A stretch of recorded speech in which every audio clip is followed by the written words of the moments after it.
Welcome back to the second part of the Trial and Error podcast for Monday, the 29th of April.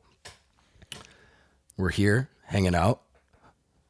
As I said before, I hope everyone had a great weekend and is ready to have a great week. I hope you're not living for the weekend. I hope you enjoy what you're doing right now.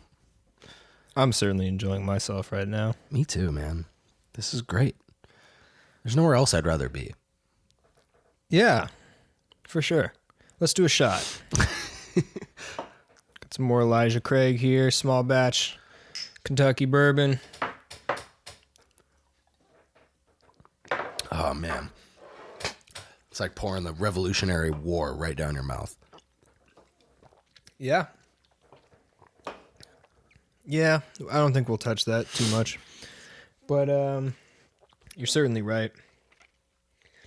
You ever had clown bacon before? I didn't know such a thing existed. What is that? I didn't either, but to preface it, the specific clown I'm talking about showed up to the bar about 10 minutes after I had left one night. He was full clown costume. He was with a woman who wasn't wearing anything on her lower half. She was holding some pants. But they were not on. She was nude? Just from the half, the lower half, waist down. Wait, she walked into Fifth? Not into Fifth, outside. Okay. Yeah, and I don't know, they were hanging out together. I guess they lived together. I think she had just tried to kill herself, but didn't do a very good job. So, I don't know, they were just chilling, Wait, walking around. I was not there. I don't have good enough details. I'm just telling you what I know. You're being way too casual about this. You're acting like it was just a regular encounter at the bar. Talking about a clown and a lady naked from the waist down who tried to commit suicide earlier that day. Yeah, did a bad job. I mean, those are the facts that I have. They didn't go inside the bar. They were outside. Everybody was smoking. They walked up, were fucking crazy, obviously. A couple of the guys ended up walking them home. How far did they live? Right down the street, a couple 100 feet away. Interesting. Yeah. So I get told this story. Don't really think too much of it afterwards. So you weren't out there for this? No, this was like 10 minutes after I left. Okay. So I'm told this story, whatever. A couple days later, I'm there, and one of my friends, he's a chef, comes up and he's like, this dude at the booth who's sitting behind us, he's like, "Hey, Chef so-and-so, like, man, is that you?" He's like, yeah. He's like, "Oh, man, like, how's it going? Let me buy you a drink, blah, blah, blah." So at first, I'm just thinking, oh, this guy went into his restaurant, had a really great time, and is like, holy shit, I saw the chef. Let me buy him a drink. Chef comes back to the bar and he's like, that was the clown. I was like, holy shit. Because this dude looks, didn't look like a clown, but he looks kind of scary. Why was he let into the bar?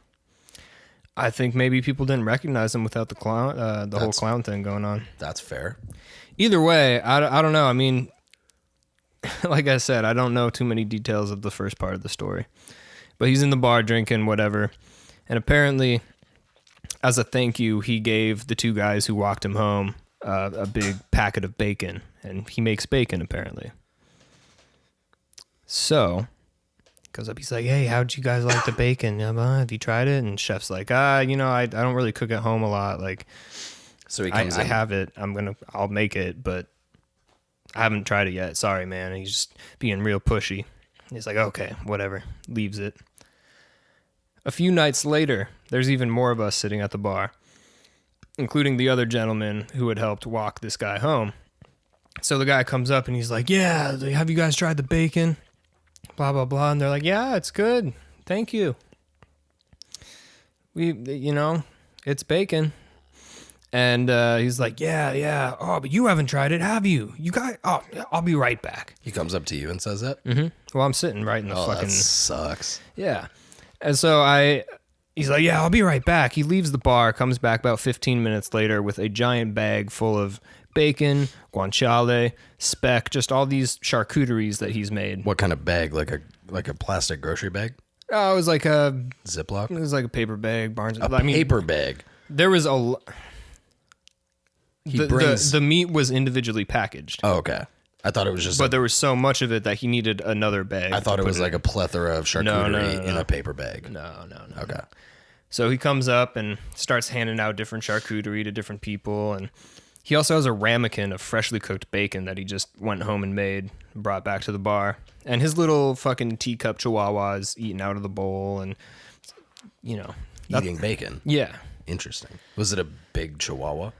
It was tiny, man. It was maybe like 10 inches long. Was it fat though? No. Wow. Because it probably gets diarrhea every time it fucking eats bacon, But I end up getting some of this bacon and I'm checking it out and he's telling me the story and it's been his career that he makes bacon. He has a bolt gun. We know this. It's come up on multiple nights that he has a bolt gun. Okay. But yeah, he had this company and he's claiming that his very first client was the French Laundry.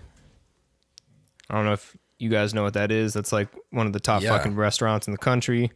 Arguably the best chef. Yeah. Anyways, the other chef I'm with is like, bullshit. He starts calling him out, trying to get details. And I'm like, all right. Start reading the container a little bit more. It's sealed perfectly. It has everything it needs to on it. Listed the ingredients. It all looks good. And then I see a little stamp on it that says USDA approved. Established 2969. Which means that this bacon was from the fucking future.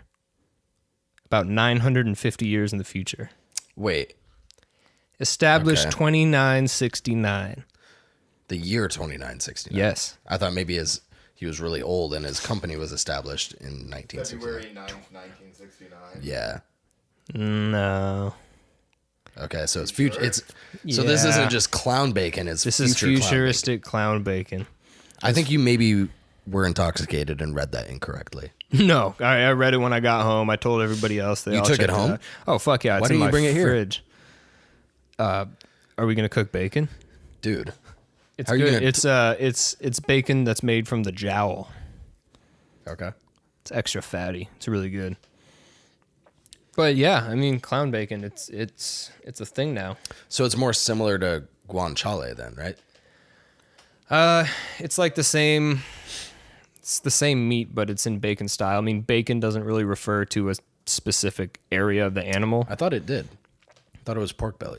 It's usually pork belly, but there's bacon that's made from the back of the animal. Like true. Bacon is pretty much just like the presentation. It's like strips of pork. Yeah, dude, it kind of blew my mind. Interesting. And I guess he's moving out of the state at the end of the month.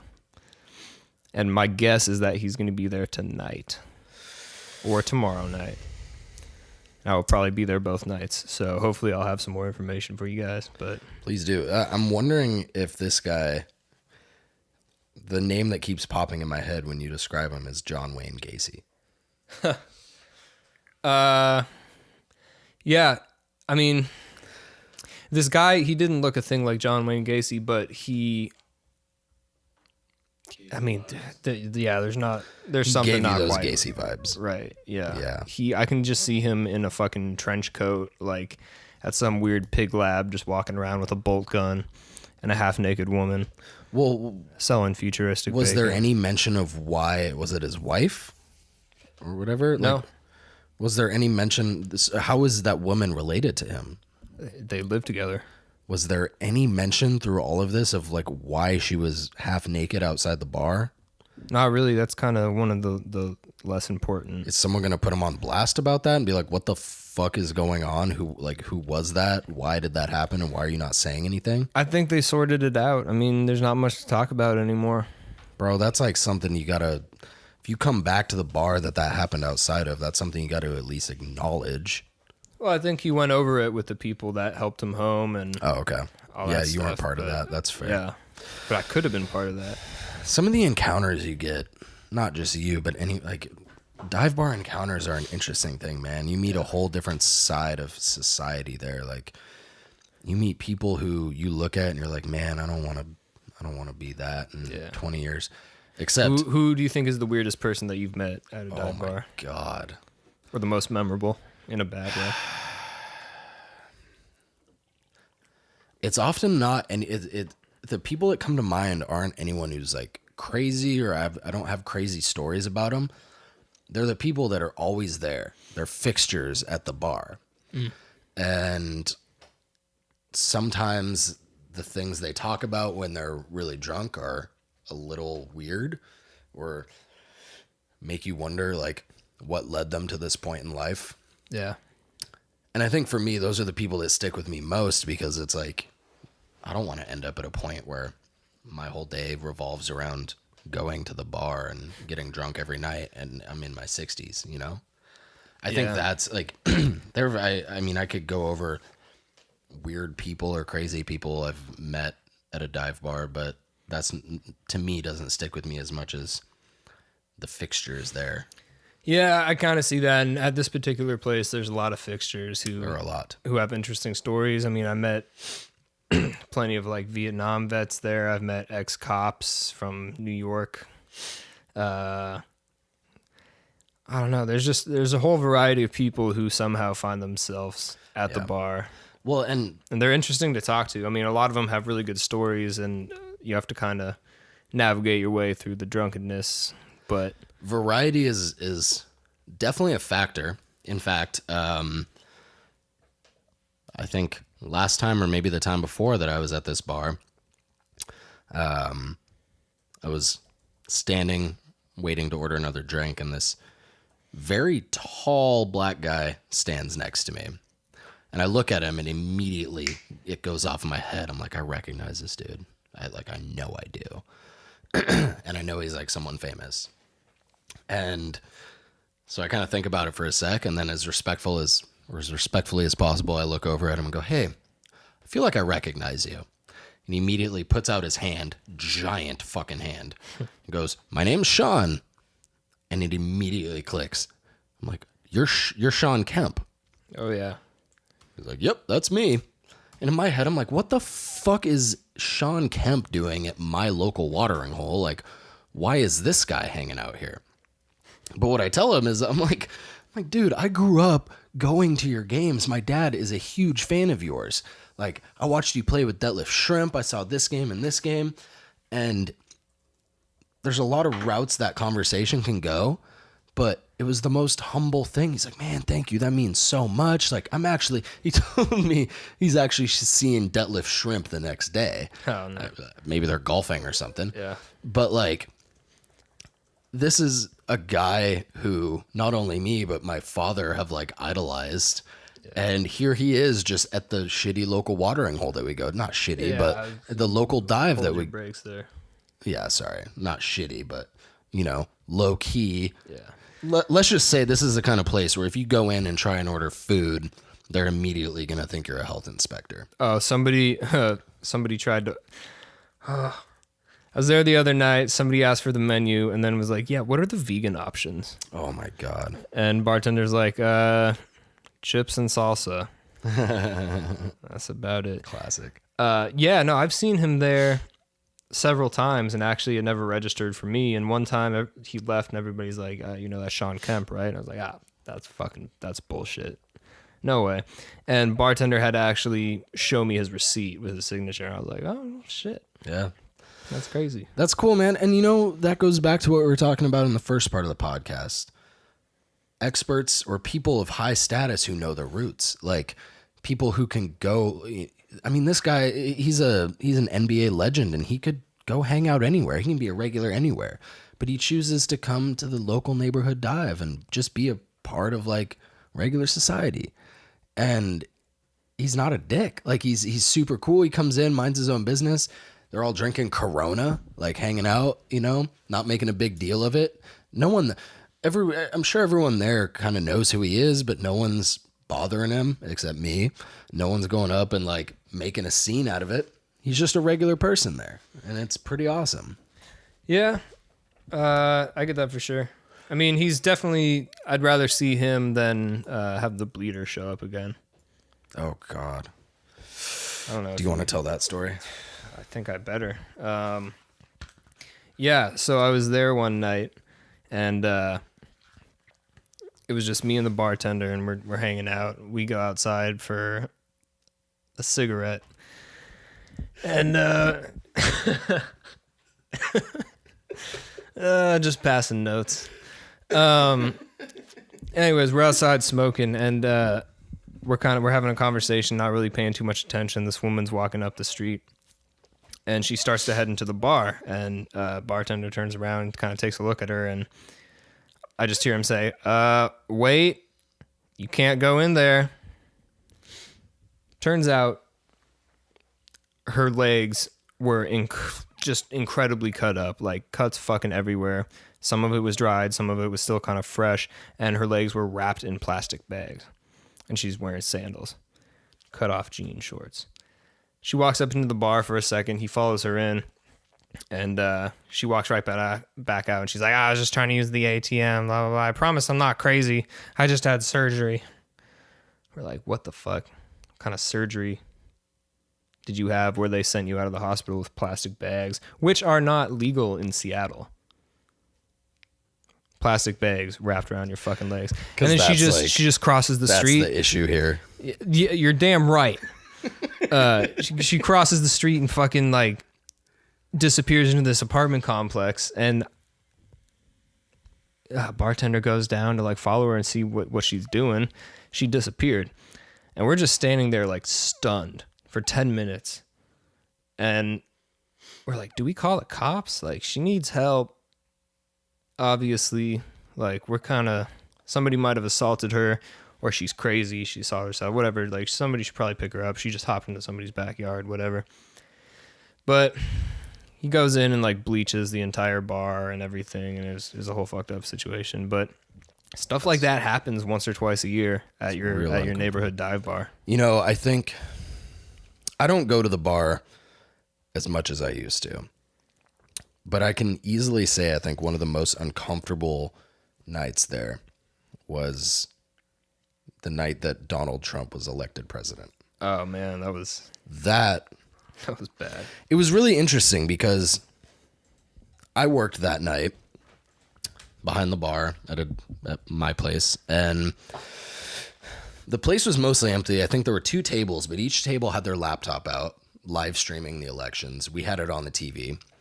And all of us were sitting at the bar watching the elections, and we'd go out and every like 45 minutes just check on the people sitting outside, and whether or not their drinks were empty or whatever, they didn't want anything. Yeah, that's pretty bad service though. Dude, it was an interesting vibe. We were all just like watching, and we would all talk to each other. Yeah, but that's pretty bad service though. Okay, that's 45 minutes.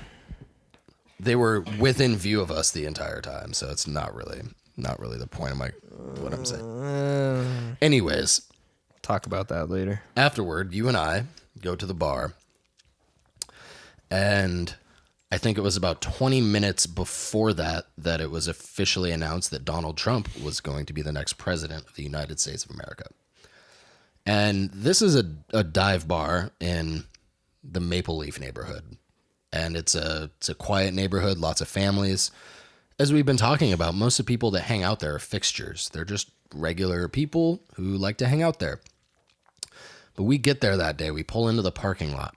And I kid you not, within the time we walked from our cars to the back door of the bar, 3 or 4 beat up pickup trucks that we'd never seen in our life whip into that parking lot. Yeah, like big jacked up Jeeps and shit like that. Yeah. And we walk in the restaurant or into the bar, and the air is thick. It is tense. Musty. And this is a place you normally go in, and it's a home for a lot of people. It's like Cheers in there. And it's usually you walk in and the air lightens up. It's like, okay, I'm here. It's all good. But today, or that day, we walk in, and immediately I felt on edge.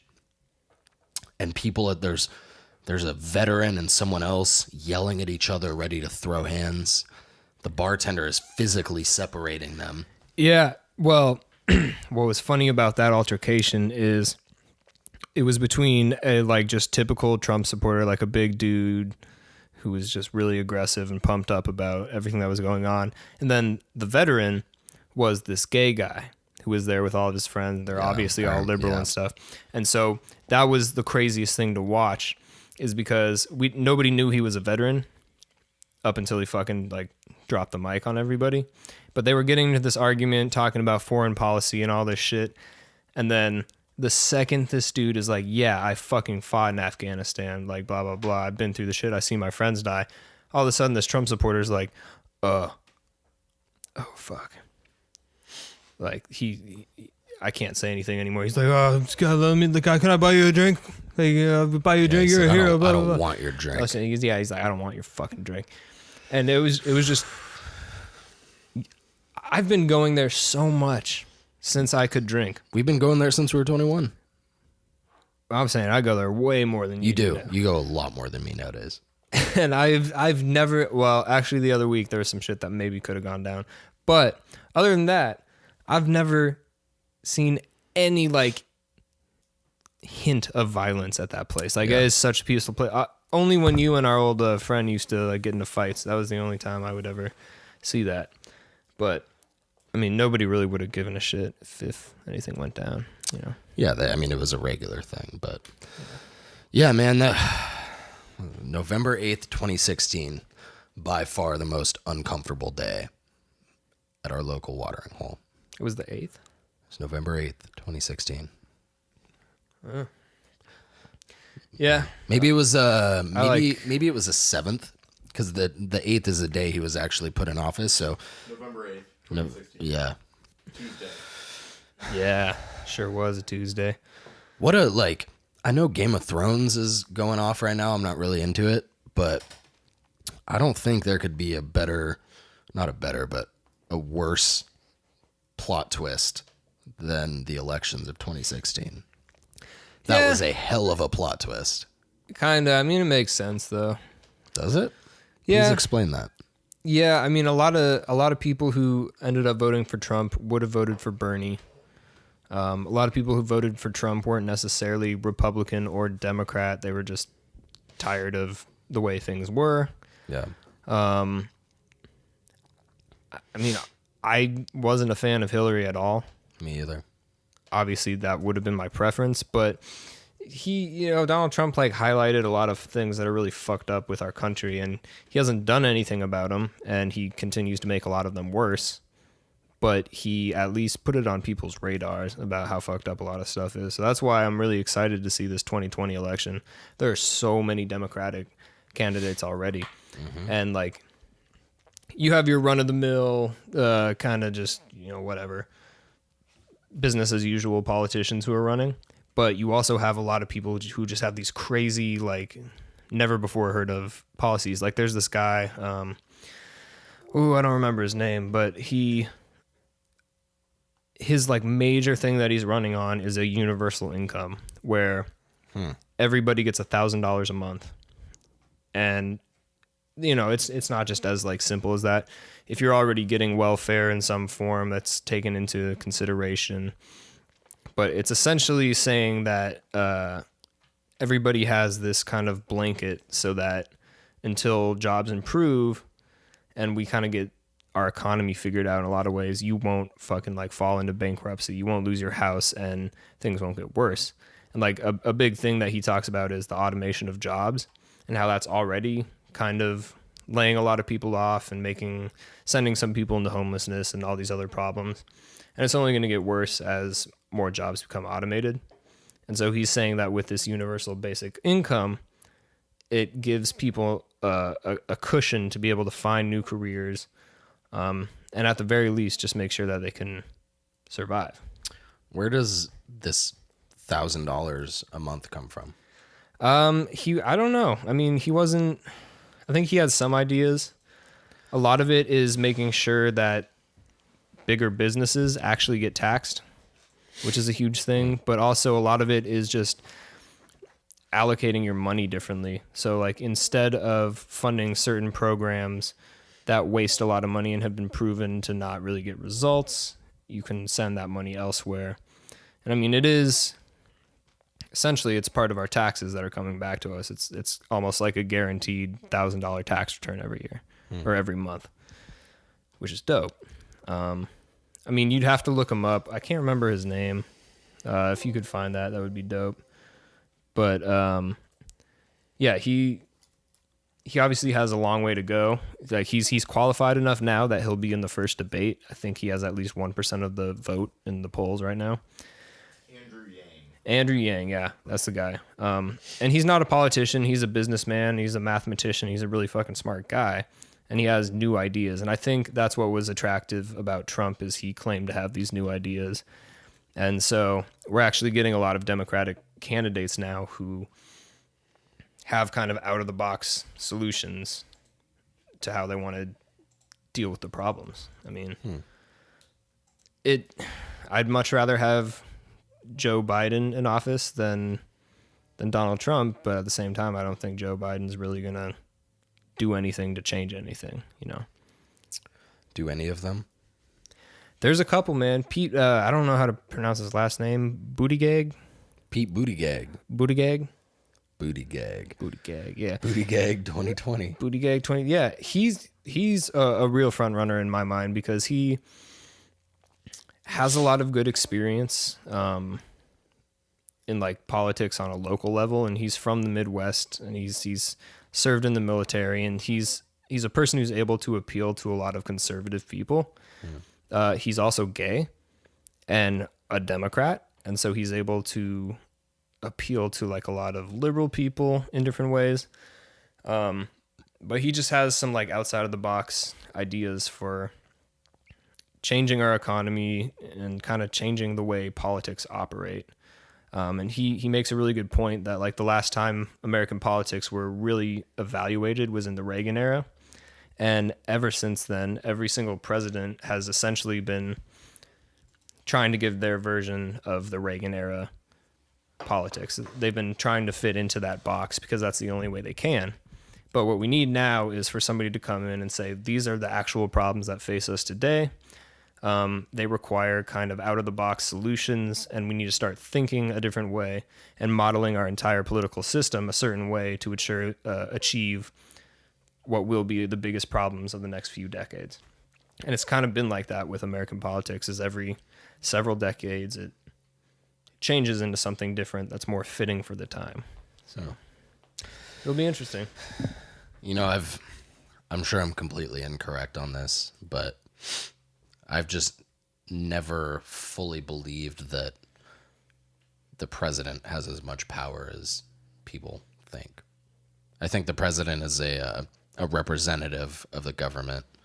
I don't think the president is always necessarily as capable of making the changes that they promise. I have a hard time understanding or believing or trusting most politicians.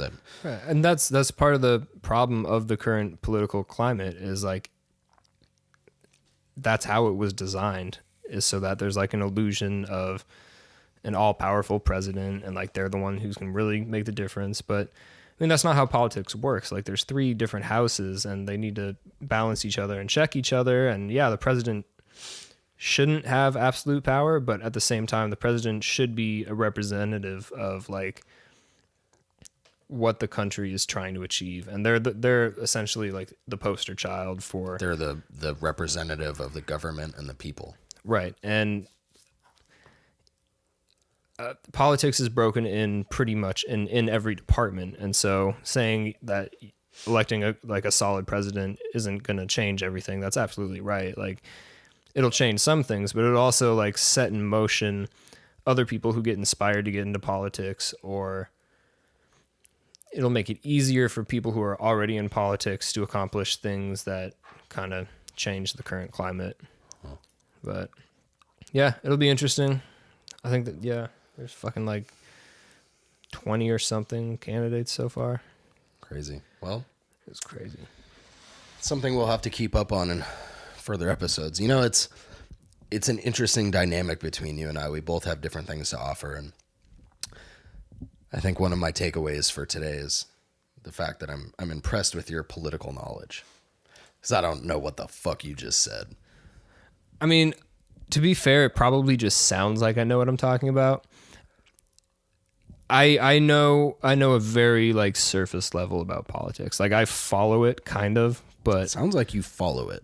I'm not really a legitimate voice in politics, if that makes sense. I mean, there's a lot I don't know and there's a lot I want to learn, but I'm just kind of saying what I think is true at the time. It's a fantastic answer. It's On a very that note, political answer. that is.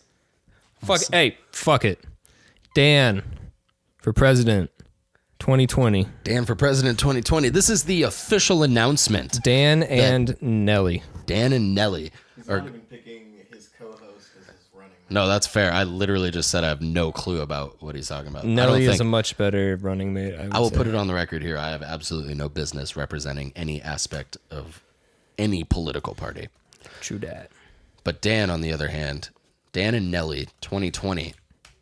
That's what's coming up. So if you want to help fund my campaign, you can donate to the website and just make sure you specify that all the funds are to go straight to Dan and not Connor. And with the sound of the soundboard coming on there, that means it's time to definitely shut this shit down before it gets out of control. Thank you guys for We'll joining see you us on next this Monday. Yeah. Booyakasha and Sorry. yeah. All right. Thank you guys for joining us today. It's been a fantastic episode. We will see you next week, and make sure and keep an eye on trialanderrorpodcast.com to see when our episodes are available. Talk to you later. We love you. Bye.